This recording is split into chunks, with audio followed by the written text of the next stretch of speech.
Please sit down. Okay, thank you.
Shanti Deva, in his Bodhisattva way of life, says, life is short. There are too many things to know. We do not know the actual span of our life. Therefore, just as the swans extract milk from water, similarly, take those things which you really need. So that means it's very clear. Life is short, very clear. How long we are going to live, not clear. And there are too many things to know, very clear.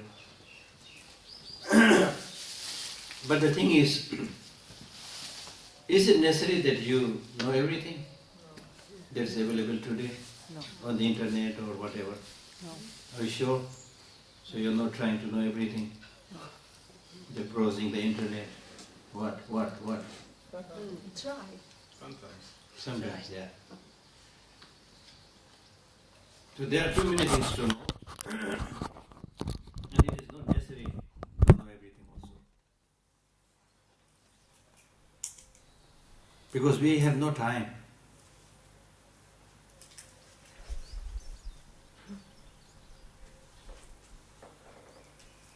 There are too many things to know because we call this age of information, and we are very proud of it. But much of the information you get is more or less junk information. Junk that you get on the internet, including viruses. And the Buddha said, your life is precious human life. So your mind, do not make your mind a junk bin. Dustbin. Your mind is not dustbin. So that you start collecting all the junks, Beautiful teaching. So because of these many reasons, we should decide to do those things which are unique in terms of human capacity. Much of the time we spend doing those things which even animals can do. Like, for example, swimming. Somebody who we say is the best swimmer in the world and won many gold medals, but I don't think he's better than fish.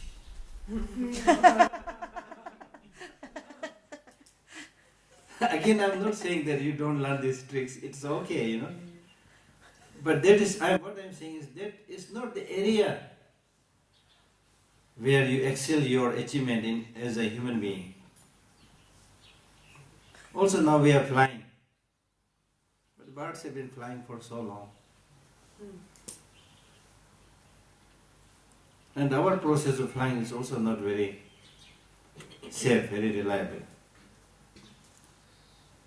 There may be technical snag. It could be hijacked. It is very expensive. You need a visa. Like in our case, because we don't have proper passport, when we travel, it's not easy to travel to other country.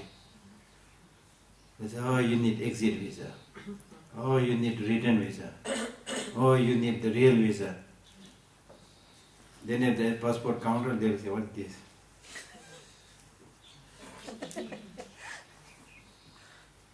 So, the birds can go to any country, no visa.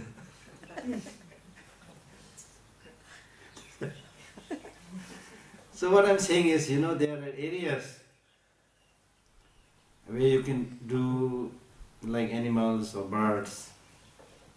Like in the fashion show, you do this walking called catwalk, which is imitating cat. So like that, there are many things that we do, which is okay, I'm not against it, but what I'm saying is, probably these are not the areas where you really show your unique human capacity. The area where you can show your unique human capacity is development of infinite compassion, infinite love, infinite wisdom, infinite altruism, infinite patience.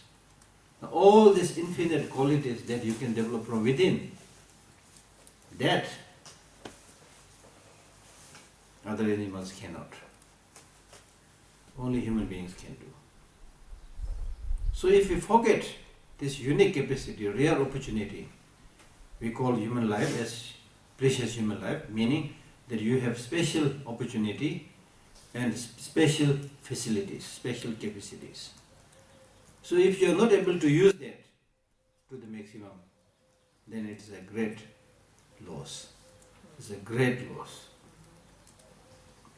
And actually, given this great human intelligence, the human beings are expected to bring peace, calm, tranquility, happiness throughout the whole universe because of this unique capacity. Like physically, because of their physically we are not so strong. We cannot fly like a bird. We cannot carry loads like an elephant or things like that. We are not very good. But because of great intelligence, we are making all these animals walk under our order. We enslave the elephants, we enslave the tiger, whatever, we are able to do that. So that means if we use our human intelligence in the right way, we can bring great peace, harmony and happiness in the world. That is our job, because no other animals can do that. No birds can do that. But now see, are we doing that? No. Are we doing that? If we look at the world, the state of the world today, including the melting of the glaciers, pollution of the water and environment, who is doing the maximum damage? Tigers? Humans. No, humans, exactly. So there should be like awakening of a collective consciousness about all these things. What role human beings should play? We should share this idea. You see? Teach people. Then we can really make this human life precious human life. We are unable to do that. Only eating, going to the toilet, sleeping. Animals also do. But their life is very, very convenient. Very convenient. They don't have to change clothes so many times. They don't have to wash so many times. They don't need a special concrete building. You see? But we, because of our one sophisticated intelligence, another very strong negative emotion, including greed, we are destroying the whole environment because of this strong self-grasping.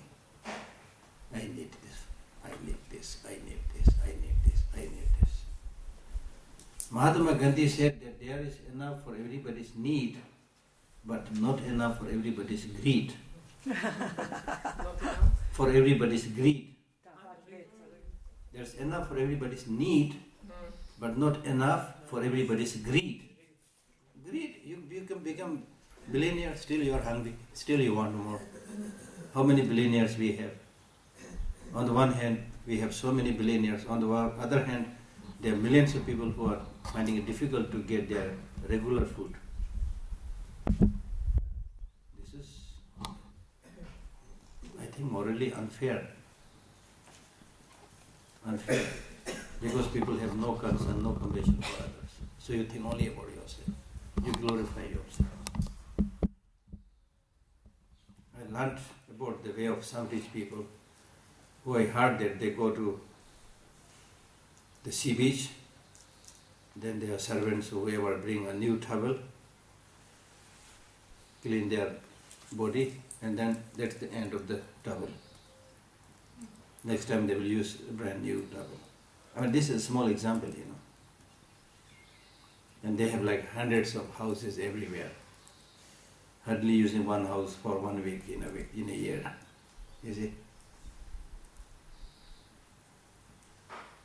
So in many cases, like, unless you have this little bit of concern for others' well-being, that we are all living in the same world, same human being, same feeling, same aspiration, unless you are able to have that sense of responsibility and love and compassion, simply accumulating wealth and wealth and wealth will not do anything good to you also at the end of the day. Because you are also not exception, you are also a human being. You will also get sick, you will also die, you see. So it doesn't have much meaning in living such an, extravagant life. So therefore, again, the same Master Shantideva says, having found such a life, precious life, with freedom and opportunity, if I do not make my mind habituated with positive practices, there cannot be more stupid than this, there cannot be more foolish than this. See, look at this carefully. Unless I make my mind habituated with the positive virtuous qualities, there cannot be anything more deceiving than this. There cannot be more confusion and ignorance than this. You see? So making your mind habituated with the positive ways of thinking is good for you. Of course, good for others. And in the same book by Shantideva, he says, in short,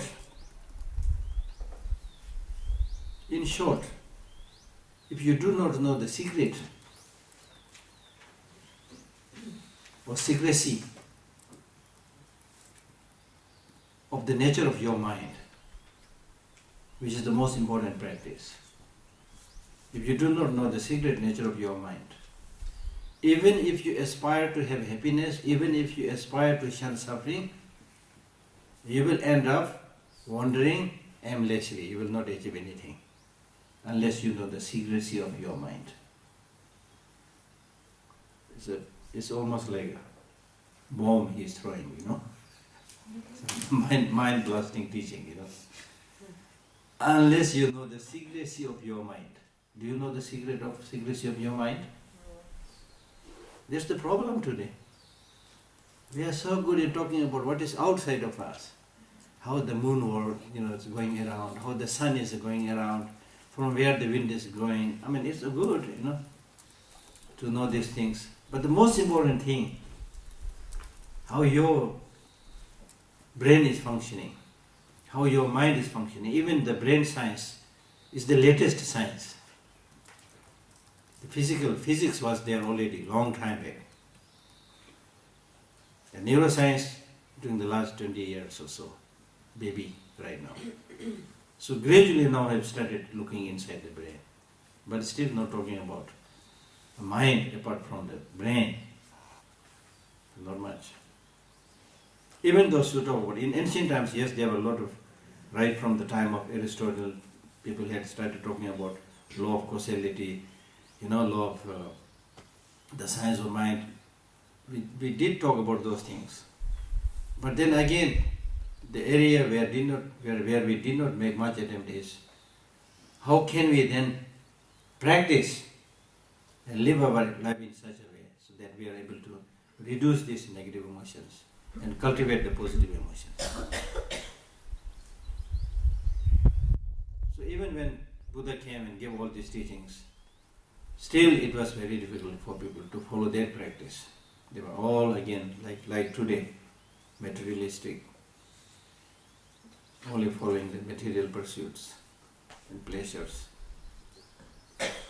Not much was done to transform and change one's mind.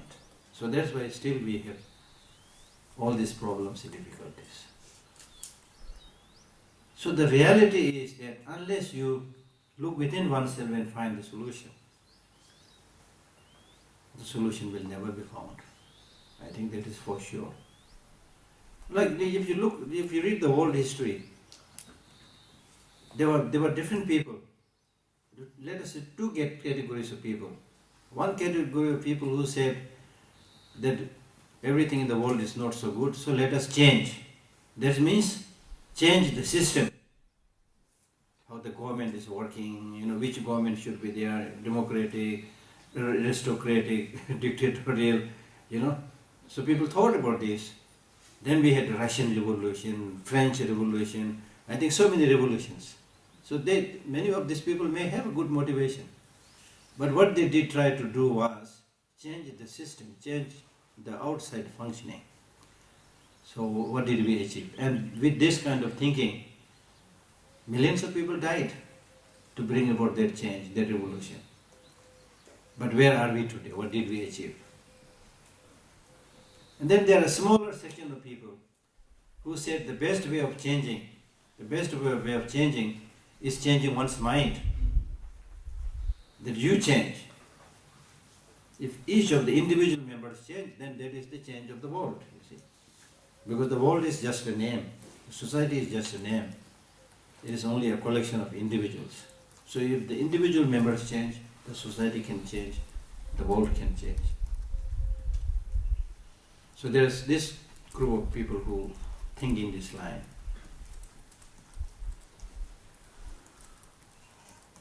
So we have to see which one is better. It is a bitter truth that we all know that unless your way of thinking, your mental outlook, your mental perspective change, nobody can solve your problem. That's for sure, that's clear. So similarly the world. You see, the world is not something outside of you and separate from you. World means consisting of people, including you. So even if one person changes, sometimes these days people say, oh, I need to really do good things, but I'm helpless. I'm just one individual, I can't do much. The world is too big. They say, world is like a giant wheel, and I'm a small cog in that wheel, small nail in this wheel. So when the giant wheel moves, I have to move, there's nothing I can do. Many people say that. But that I think is not true. Even if you're a cog, a small nail, if you don't cooperate, probably that will help stop the movement of the big wheel, you see. So sometimes big machines don't move. They are unable to move if an important part is not there. And based on our own experience, we all know that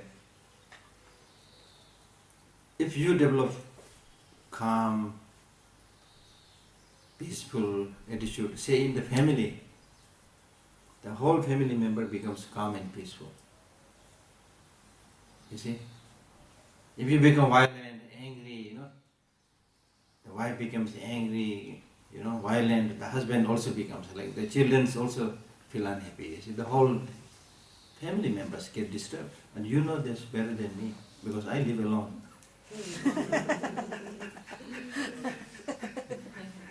I'm my cook, I'm my teacher, I'm my servant, I'm my boss, so I don't have much experience. But I can see that, you see.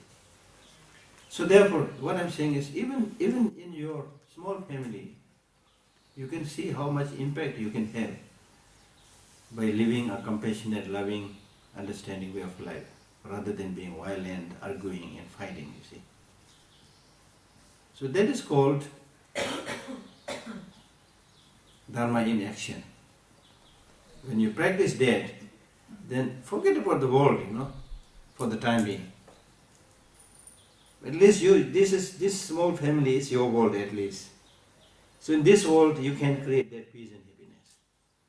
Similarly, then to the neighbors, then to the bigger community, then to the bigger society, then to the whole world. That is the way. And even if you think about the world leaders today, from where the world leaders come? They come from ordinary people. So if you had a culture, a way of thinking, where there is universal sense of responsibility, where there is a love, where there is a compassion, then you can also produce such leaders. Like for example, Tibet has produced one, the Dalai Lama. You see, His Holiness Dalai Lama, who even when he lost his country, did not lose his hope, did not lose his smile, did not become violent. Imagine other leaders will be full of violence, against the Chinese leaders, day and night thinking about how to hijack an aeroplane, how to send a suicide bomber, whatever, Anybody can do that, because it's not just Tibetans doing. There are many people who don't like the Chinese regime. They will again come with, they will come and support doing things. As you see, everywhere, you see. So these disturbing things can be done also. But His Holiness Dalai Lama said, no. It's their negative emotion, not the people. It's the negative emotion which we need to tackle. So we need to learn to live together. Let us live together, learn to live together. Let us have negotiation, let us have dialogue. So as a result, now hundreds of Chinese from mainland China are coming to get His Holiness blessing and teaching these days. You see, people, because they know who is who.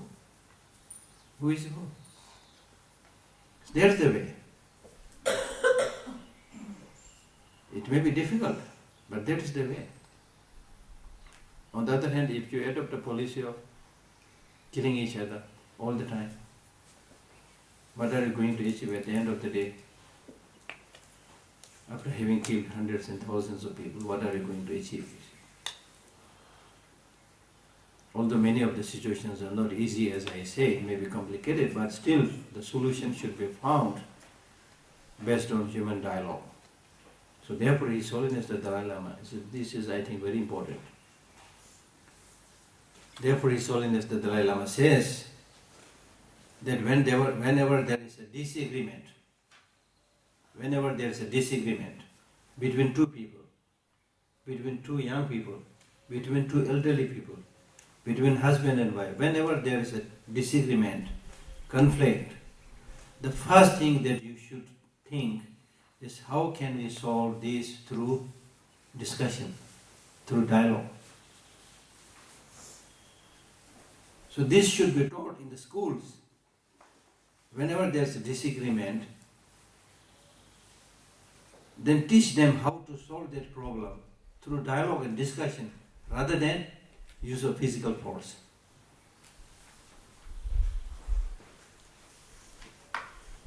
in Dharamsala, in Tibetan children's village, they opened a small garden in the school. So whenever there is a little fight or disagreement between two students, then the teachers, they would send these two students into the garden. And then they say, okay, we'll watch you, you two sit there and have discussion. Why you're fighting, why you have this disagreement.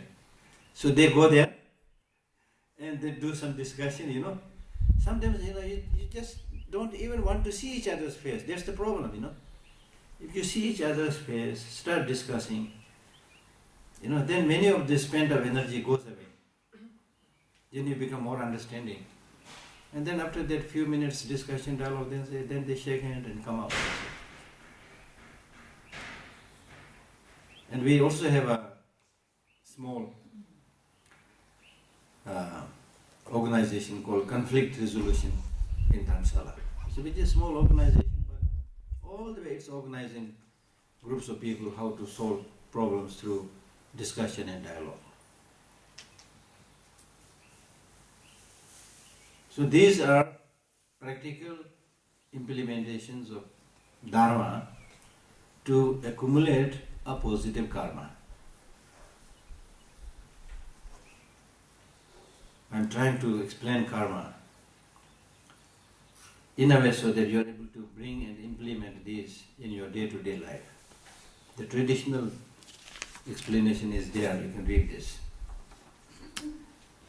I will also go quickly later on.